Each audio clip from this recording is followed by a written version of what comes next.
नमस्कार। क्या आपने कभी सोचा था कि नंबर 1 होने का दावा करने वाला पत्रकार और एक राष्ट्रीय पार्टी का कद्दावर नेता मिलकर फर्जीवाड़े की ऐसी पटकथा लिखेंगे जो सुप्रीम कोर्ट की दहलीज पर जाकर दम तोड़ देगी। दोस्तों, आज सच की वो जीत हुई है जिसने झूठ के पूरे इकोसिस्टम को हिलाकर रख दिया है। सुप्रीम कोर्ट की ऐसी भीषण और ऐतिहासिक फटकार पड़ी है कि पवन खेड़ा ने सरेंडर कर दिया है और हेमंत बिस्वा शर्मा की पुलिस का ऐसा हंटर चला है कि कांग्रेस नेता की भाषा ही बदल गई है। लेकिन सबसे बड़ी और शर्मनाक खबर तो उस शख्स की है जिसे आप हर शाम लोकतंत्र का रक्षक बनते देखते हैं। जी हां, रवीश कुमार का यूटर्न देकर आज पूरी दुनिया दंग है।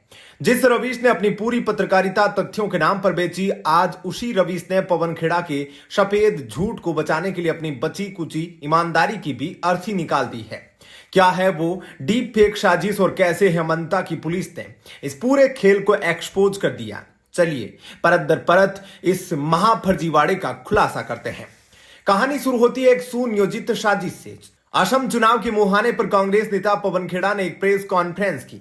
उन्होंने कुछ कागजात हवा में लहराए, ऐसे कागज जिन पर मुख्यमंत्री हेमंत बिस्वा शर्मा की पत्नी रिंकी भुइयां शर्मा की प्रतिष्ठा को खत्म करने की साजिश रची गई थी। खेड़ा ने दावा किया कि उनके पास 3 अलग अलग देशों के पासपोर्ट है और दुबई में अरबों की बेनामी संपत्तियां हैं। लेकिन दोस्तों, जैसे ही यह कागज पब्लिक डोमेन में आए, इस झूठ की दुकान की पोल खुल गई। इन कागजों में रिंकी शर्मा के नाम की स्पेलिंग तक गलत थी।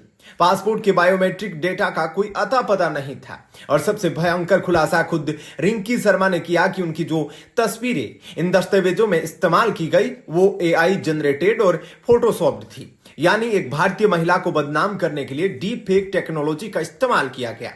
जब मुख्यमंत्री हेमंत बिस्वा शर्मा ने सार्वजनिक मंच से चुनौती दी कि एक एक दस्तावेज की धज्जियां उड़ाई, तब पवन खेड़ा और उनके समर्थक बगले झांकने लगे।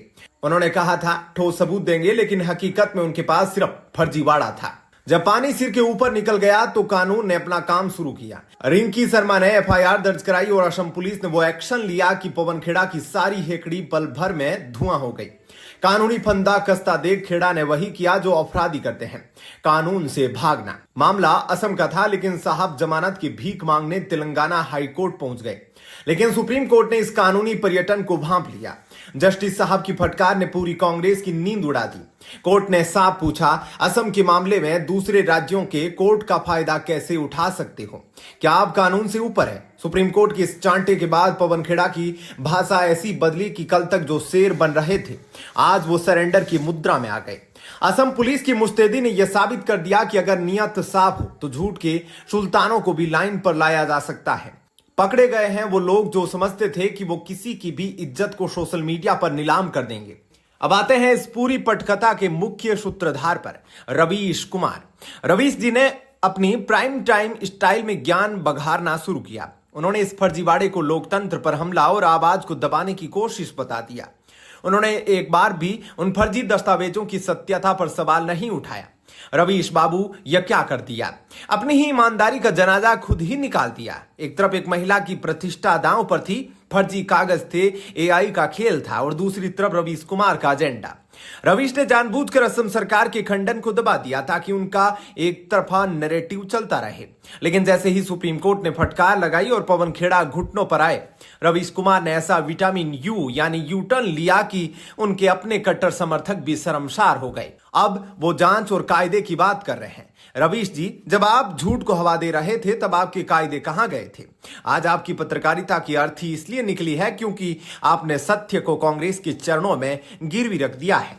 असम के मुख्यमंत्री हेमंत बिस्वा शर्मा ने आज एक लकीर खींच दी है। उन्होंने साफ कर दिया कि अगर आप फर्जी दस्तावेजों के जरिए राजनीति करेंगे तो अंजाम जेल की सलाखें होंगी। आज उनकी पत्नी को निशाना बनाया गया, कल किसी और को बनाया जाएगा। ये फेक न्यूज का टूलकिट अब देश बर्दाश्त नहीं करेगा। पवन खेड़ा पकड़े जा चुके हैं, उनकी भाषा बदल गई है और रवीश कुमार जैसे एजेंडाधारियों का असली चेहरा आज 140 करोड़ भारतीयों के सामने नंगा हो चुका है। दोस्तों, क्या आपको लगता है कि रवीश कुमार को पत्रकारिता से संन्यास ले लेना चाहिए? क्या पवन खेड़ा को इस अंतरराष्ट्रीय स्तर के फर्जीवाड़े के लिए कड़ी से कड़ी सजा मिलनी चाहिए? अपनी राय कमेंट बॉक्स में लिखें और इस वीडियो को इतना शेयर करें कि हर प्रोपोगेंडा वाली दुकान पर हमेशा के लिए ताला लग जाए। चैनल को सब्सक्राइब करें, सच का साथ दे। जय हिंद, वंदे मातरम।